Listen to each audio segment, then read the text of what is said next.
Welcome to your Thursday Sports Check, everyone. I'm Amajal Knowles, topping sports in the words of Grammy-winning producer Jermaine Dupri. Welcome to Atlanta. This is where the players play. Hopefully that's the case for Miami basketball star Buddy Hield, as he's officially on the move yet again. Hield, along with swingman Jonathan Kuminga, sent in a package deal from the Golden State Warriors to the Atlanta Hawks in exchange for big man Kristaps Porzingis. This move comes as Kuminga had been engulfed in trade talks over the past 2 years, and for Buddy Buckets, he's seemingly falling out of Steve Kerr's rotation this season. Hield joins the Hawks after 2 seasons in Golden State.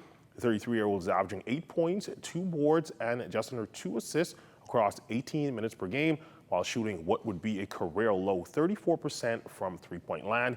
Now he left to compete with Corey Kispert and Luke Kennard, 4 minutes off the bench for a youthful, rebuilding Atlanta squad.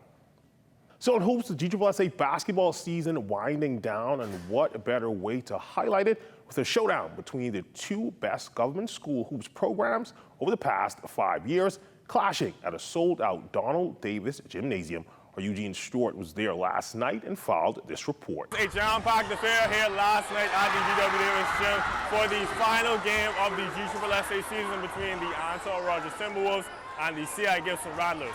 Let's take a look at some of the highlights.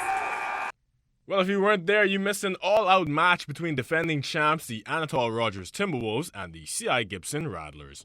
The Rattlers kept full control by going up 32-18 in the first to maintain early. The Rattlers kept control by going up 32-18, ending the first and maintaining early control. Anatol still without head coach Danico Bowles, getting a quick regrouping during the half, coming out to a close 2-point deficit, making it 42-40.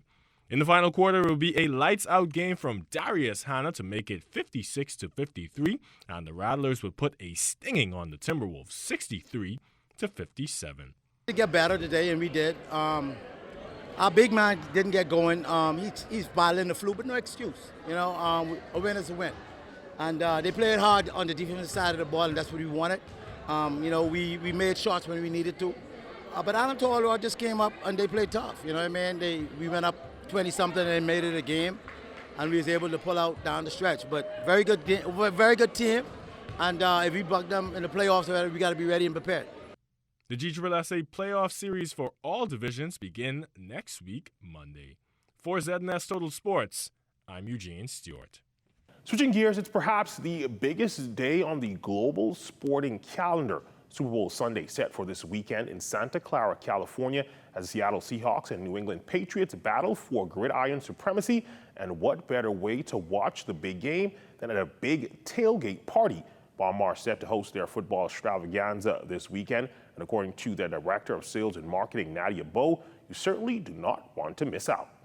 So one thing we pride ourselves on is making sure that the culture is obviously represented here at Baha Mar. So while you will get that wonderful stadium-style food, it will be elevated. You'll have curated specialty cocktails, and we just do things here the Baha Mar way. So we want to make sure that, again, you guys have an amazing time and that you feel like you are right there at the Super Bowl at our big game tailgate. And finally, a number of local sporting organizations have expressed frustrations online due to a recent memo by officials from the National Sports Authority stating that effective February 1st, all entities using its multi-purpose field will be placed on an assigned schedule, and new fees for clubs ranging from $200 to $600 will be implemented.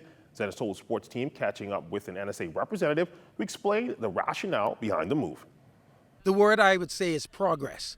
With the fees that we are actually implementing for usage of the field as well and organizing the field, we're going to take this field to the next level. We're going to put in irrigation. We're going to put down bathrooms. We're going to bring bleachers to this facility. This is the best way to do it, a way that in time will benefit everybody who utilizes this facility.